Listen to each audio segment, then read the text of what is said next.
On March 22nd, 2023, Valve announced the next iteration of the Counter-Strike franchise. They're calling it Counter-Strike 2, and among other things, it's a complete engine port of Counter-Strike Global Offensive to the shiny new Source 2 engine. This engine has been in development for the better part of the past 10 years, and it comes with many significant upgrades and changes. In 2015, we saw Dota 2 receive the exact same treatment. The game was upgraded from the original Source engine to Source 2.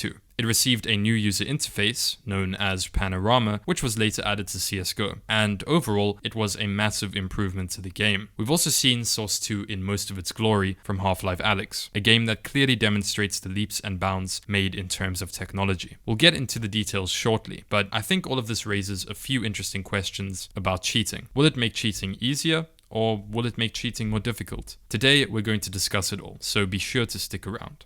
Programmers spend a lot of time on the internet. Sometimes we're looking for solutions, sometimes we're simply watching YouTube. Regardless of what we're doing, we're constantly putting our security at risk. And that's precisely why this video is sponsored by NordVPN. I live in South Africa, where cybercrime is a massive issue. Every public area has tons of malicious networks sitting there, waiting for you to connect to harvest your data. With NordVPN, you can ensure online protection with nothing more than a single click. Once you're connected to one of their thousands of lightning-fast servers worldwide, your data is 100% secure and encrypted. NordVPN believes in making the internet a better, safer, and more honest place. They are more than just a VPN service. Nord offers active threat protection to shield you from trackers and other attacks. They also monitor the internet to detect leaks and breaches that may affect you and your passwords. You can combine the VPN with NordPass, their excellent password manager, and NordLocker, their convenient yet secure file sharing service, for a seamless, safe internet experience. Did I mention that NordVPN is fully cross-platform? One subscription allows you to use all their services across up to 6 different devices,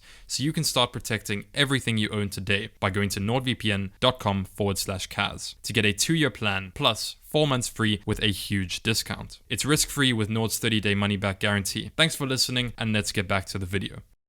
Let me begin with a fundamental assertion. A game engine is not the same as an anti-cheat. There is certainly some overlap. For example, most game engines contain very basic anti-cheating measures, like simple forms of anti-debug protection, or in the case of CSGO, things like return address checking, which is a rudimentary way of combating the hooking of game functions. I'm telling you this because a game engine upgrade doesn't necessarily mean that there are more anti-cheating measures coming as well. To be clear, this video is bisected along the lines of 2 questions. Firstly, how has the new engine changed? How does it work? What are the new features? And secondly, are there any new anti-cheating measures that we are aware of? And if so, what does it mean for hackers? Beginning with the former, I'm happy to say that the overall structure of the engine has remained the same. Source 2 still uses the DLL factory design pattern, meaning that global interface pointers are still shared between the game's dynamic modules. Obviously, offsets and other things like VMT indices are going to be different, but if you have experience with CSGO cheat development, this should be great news for you. I should also mention that the Source 2 engine now supports both x86 and x64 platforms. Most people these days have access to a 64-bit CPU, so for the most part, CS2 is going to be running in 64-bit. Viewers who've been programming for a few years should already understand the implications of this change. The x64 instruction set is much larger and more complex than the x86 counterpart. This makes reverse engineering not only different, but also ever so slightly more difficult.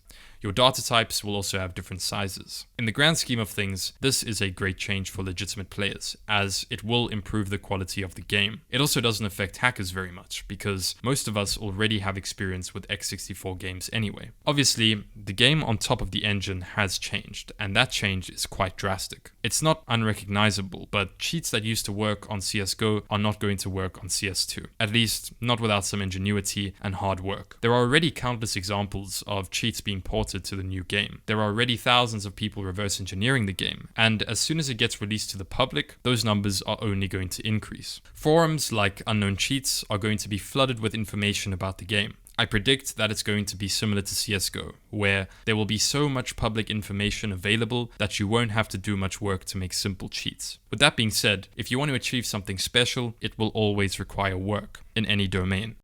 Alright, let's talk about what's happening with the AntiCheat. CSGO uses Valve AntiCheat, otherwise known as VAC, and CS2 isn't going to be any different. For obvious reasons, Valve is dead silent about their anti-cheat. After all, the more they say, the easier it becomes to bypass. VAC is a very unintrusive user mode anti-cheat. In other words, it's not very effective. VAC is great at detecting cheat engine or other obvious memory modifications, but when it comes to something slightly more advanced, VAC obviously falls short. The normal solution to this problem would be to implement a more intrusive, less user-friendly kernel anti-cheat. This would stop a lot of basic cheaters in their tracks. But Valve is not a normal company. Instead, they opted to spend years creating the VACnet system.